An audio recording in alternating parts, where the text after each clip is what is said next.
We need to be people who practice faith passionately. This is no time for lukewarmness. This is no time for Cornerstone Baptist Church or any Christian church for that matter to be caught with God saying the same thing to them that He said to the church at Laodicea in the book of Revelation. That you're neither hot nor cold. That you're lukewarm and therefore I'm about to spit you out of my mouth. This is not the time for lukewarmness in our faith. This is time for red hot passionate faith. Let me ask you, what happens when you try to do good? What happens when you try to live right, do the best that you possibly can in a terrible situation, and then the worst that you can think of becomes the reality of your life? Well, that's precisely what happened to Paul and Silas. Unfortunately, there are many professing Christians today that have the wrong idea about what it means to be a Christian. They think that because they have said a prayer, got baptized, joined the church, and profess to be Christians, that from that time on, life is supposed to be good. No troubles, no difficulties. And then when trouble and difficulty come, their faith wanes. They're confused. They oftentimes fall away from Jesus, fall away from their commitment to Jesus.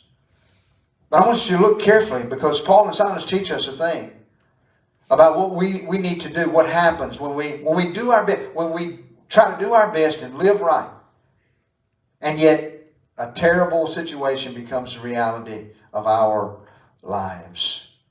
Now let's look at Paul and Silas. They were trying their best to do what was right. What were they doing? They were serving the Lord, right? They were on mission. They were going everywhere, submitting themselves to the elements, walking, suffering, to preach and to teach the Word of God, to lead people to Jesus, to plant churches. And what did they find out? They found out in a very personal way that not everyone liked what they were doing. When they came to Philippi, doing what they thought was right and serving the Lord, they found a whole town full of people that would wish, or rather them to have not even stopped, to just have passed on through and gone on their way. Let's get this clear.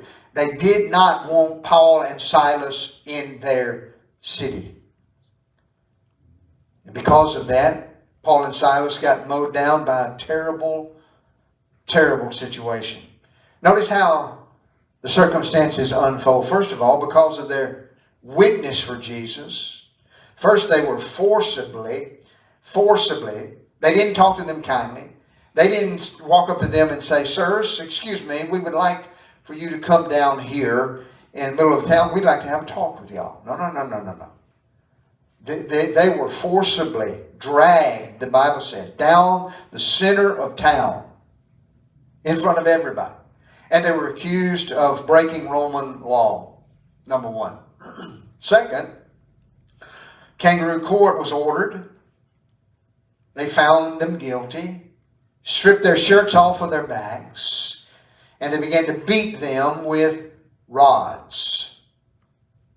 Third, thrown into prison, placed under heavy guard, down in the inner cell, locked up, chained up, with nowhere to go.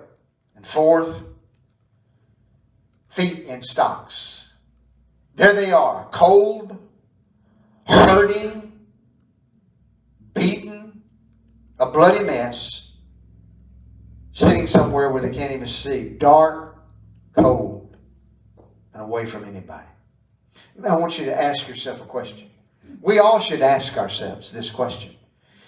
If we were to find ourselves in a similar situation, how easy would it be for us to scratch off a nice clean spot where we are and throw a pity party? Why? Why, Lord? Why am I going through this? This shouldn't be happening to me. This should only happen to bad folks. How easy would it be to respond in that way? Why did Paul and Silas suffer so terribly? For one reason. Because becoming a Christian, becoming a follower of Jesus Christ and following Jesus, to live out our faith passionately does not make people immune to trouble. As a matter of fact, the Bible says exactly the opposite. It makes us more likely that we will run into trouble. John Henry Judd said this: it's possible to escape a multitude of trouble by living an insignificant life. I like that quote. It's possible to escape a multitude of trouble if you just choose to live an insignificant life. Close your door. Stay in there where it's safe. Don't ever get out in the world where the fight for souls is, facing the enemy, living out our faith passionately. And so Christians have a choice. Are we going to live significant lives, or are we going to settle for a mediocre or even an insignificant life? Well, if we're going to make a